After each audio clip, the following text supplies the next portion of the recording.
Welcome to Lord's Chronicles. Today's word is crossover. We're going to go into Numbers and start off. Numbers 13, matter of fact, 13, 1 through 25. In the year 1445, before the Common Era, in the land of Kadesh Barnea and an oasis in the desert of Paran, Moses picked 12 spies from each tribe of the children of Israel to go over the Jordan and search out the land. And after 40 days they returned. And they said that truly the land floweth with milk and honey, but the people are strong, the cities are walled, and the children of Anak live there. That's the giants. There are 5 separate nations in the land that we come to search out. And the son of Judah, Caleb, and the son of Ephraim, Joshua, they gave a good report. And the people, they didn't want to go. So they actually started a coup to overthrow Moses and Aaron. And Caleb and Joshua tore their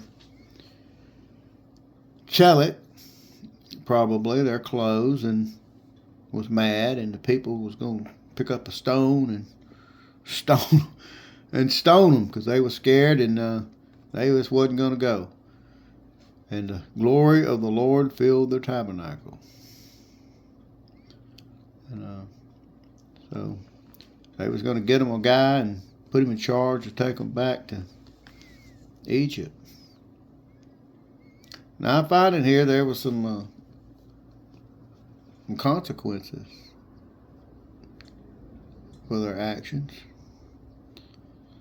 And the consequences of their action was that they didn't go into the promised land. And you got to wonder what changed, because 40 years later, in the year 1406, before the Common Era, when Joshua was there, he was in charge now. On the 10th day of Nisan, he ordered the children to cross the Jordan. So, what happened? Well, what's interesting, just reading over the chapter a little bit, is that those that were picked from each tribe. So the tribe of Judah was Caleb. From the tribe of Simon was Shaphat. I'd have to look at it. From the tribe of Ephraim was Hoshi. That's Joshua. Ephraim. Moses changed his name. And then from the tribe of Benjamin was Palta, something like that. These names are hard to pronounce. And then from the tribe of Manasseh. So each tribe had one go. Yeah, and they were leaders of their tribes too. They Yeah. wasn't just dummies. They were men of importance. They were heads of their tribes.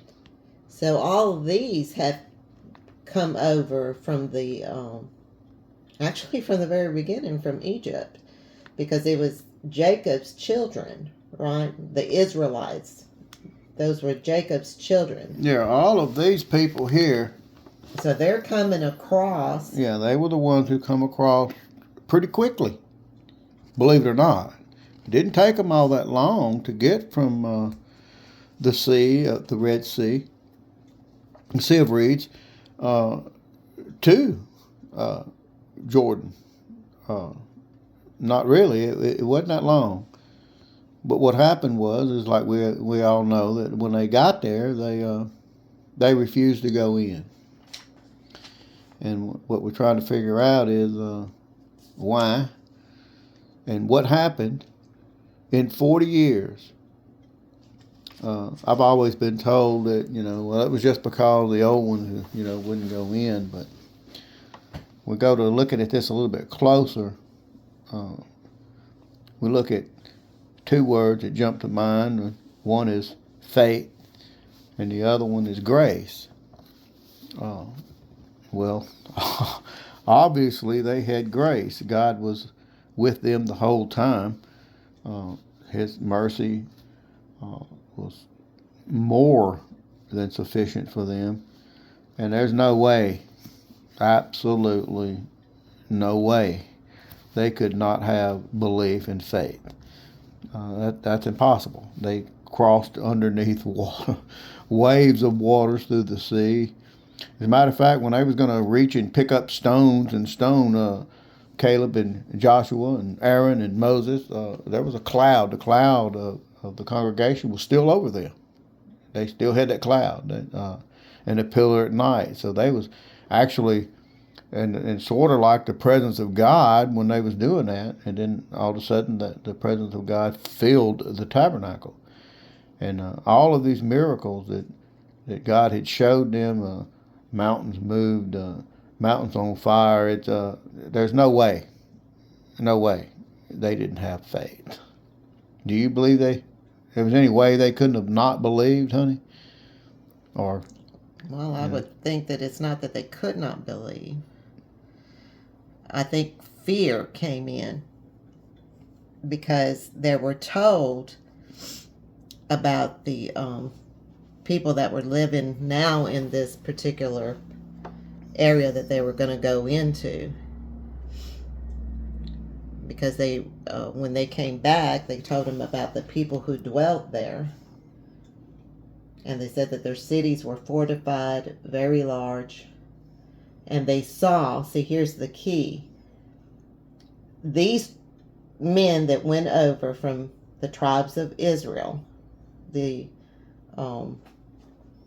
Israelites, when they came back, they said, we saw the descendants of Eka. I guess that's how you pronounce the name. Anak? Anak? Yeah. There. The Amalekites dwell in the land of the south, the Hittites and the Jebusites, and the Amorites dwell in the mountains, and the Canaanites dwell by the sea and along the banks of the Jordan. See, these were those that were fighting already against them. To some extent. So, yeah, so they, when they heard that these are the people are there, then they had, fear came in on them. Yeah, I believe there's another reason. I have looked at people, different ideas, and it says there that it is a land that eateth up the inhabitants. And most people say, well, that's dry and barren and desert and wastelands. But you know what? I don't buy that. Because they came back with fruit, with grapes the size of oranges. You know, we read in other places where this, and they just got through saying this is truly a land that flows with milk and honey. So that doesn't make sense. So, not to me anyway. But I feel that a land that eateth up its people is a land that is full of warring type people who are warlike, that they are continuously at each other's throat. That's what I think, that the inhabitants are eaten up by the land, that the land that's what that means, that there's no peace in the land, put it that way, because they're always fighting with one another. And is what I believe that means, but people a lot smarter than I am may know more, but I'm not buying it. But anyway, the children spent 40 years in the wilderness, seeing miracle after miracle, and I believe that 40 years, while those children were in the wilderness, they come to have nothing but the grace of God and the faith of God, because they was totally dependent on God. You got to remember their mothers and fathers came from Egypt. They knew all about Egypt. Some of them had it pretty bad over there. Some of them probably didn't have it too bad over there, but they always had something to eat over there. And so these children, when they wandered around for 40 years, 40 years is a long time, when they wandered around for 40 years, they depended upon the manna and the quail and the flints of rock that flowed with water, and they was underneath a cloud by day and underneath a pillar of fire by night for 40 years. These children grew up knowing God like no other people. When you live under the umbrella of God for 40 years, you know God. You know to fear Him, that He is with you, that His mercy, His grace is all around you, and you cannot not believe. This is 40 years of being in the complete umbrella of God. I believe this is the difference. Got anything to say about that? Well, I was going to say, so Joshua was one of them that went and spied? That was Ephraim's son. His name was, starts with an O. Well, then that makes... Onesh or some, Onesh, I can't remember. I'd have to look it up in the Bible. But it tells you right below, when he gives you the names of the children that were picked, that Moses changed his name to Joshua. He was the son of Nun. If you'll look at it, you'll see one of those children's name was the son of Nun, and then Moses changed his name to Deliverer or Salvation, which is what then that would Joshua means. That would make sense to have Joshua then lead them in. Because it says, after the death of Moses, the servant of the Lord, it came to pass that the Lord spoke to Joshua, the son of Nun. Yeah. That the mantle was passed to Joshua. A lot of people I've heard think that when Moses was fighting, that it was Joshua that held up one of his arms. But that's not true. It was Aaron and Hur. The movie Ben-Hur, a very old, well-known, established name in Judaism, Hur. It was Hur and Aaron. Sidetrack on that. They're the ones that held his hands up, not Joshua. So Joshua had seen this promised land before they actually, he becomes the leader then, right? Yeah, him and Caleb are the ones who said, let's go over, that we can take this property. And of course the other 10 said no and convinced the congregation that they couldn't do it. But also Joshua was Moses' personal assistant. Mm-hmm.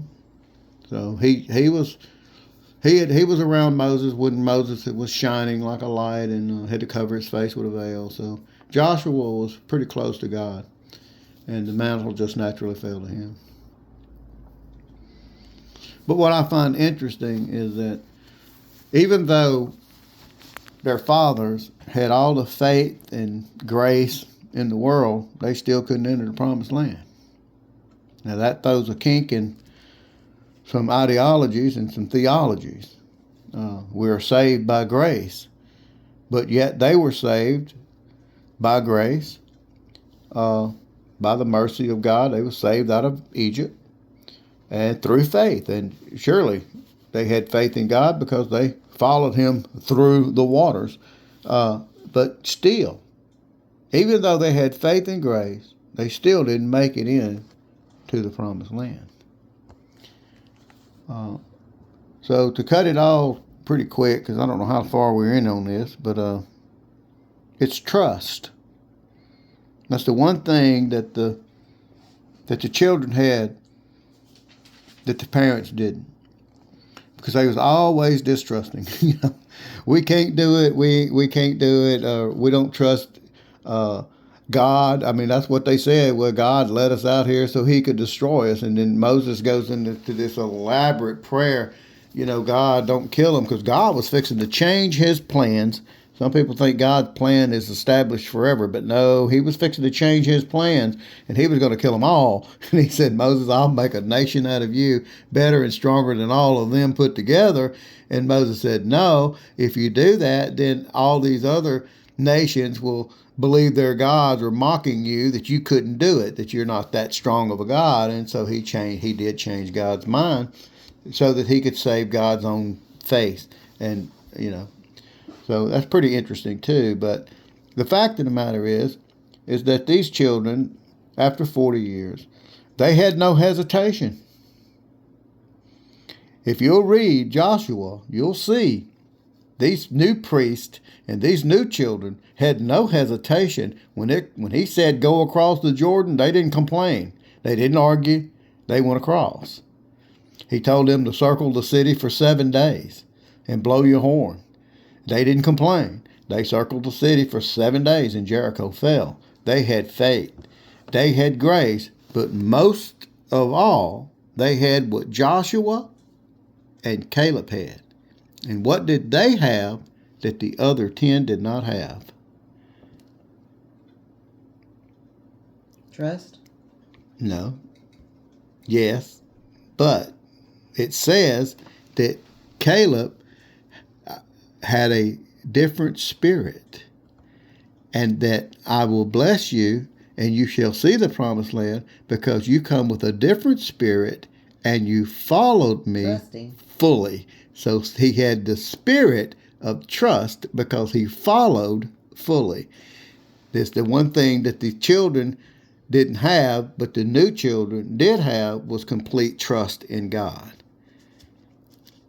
So we see that those, I know I'm always throwing people's theologies out the water, but the fact of the matter is all the faith in the world and all the grace in the world is not going to get you to the other side. You got to trust. And I know you hear it all the time. We are saved by faith through grace, or by grace through faith. Either way. You can argue about which way, but I believe it is we're saved through grace by faith. But that's not enough. You're saved. God came, put himself in the embodiment of Jesus Christ on the cross. He saved us. We're saved. We are saved by that act if we believe. All humankind was saved by that act, right? All who believe. Am I right about that, dear? Yeah. So the world was actually saved by Jesus Christ on the cross through his blood, through his sacrifice. So we are saved by his grace because it was his mercy that put Jesus on, his mercy for us. For God so loved the world that he sent his only begotten Son, so whoever would believe. But after all that we get, after all the rivers that were split, after all the oceans that we walked through, out of all the times God has been with us and saved us from all the things we've done stupid, in actuality, it's not enough. You got to have trust. You've got to have trust. Anyway, this is the end. This is the end. Anyway, if you like it, thumbs up.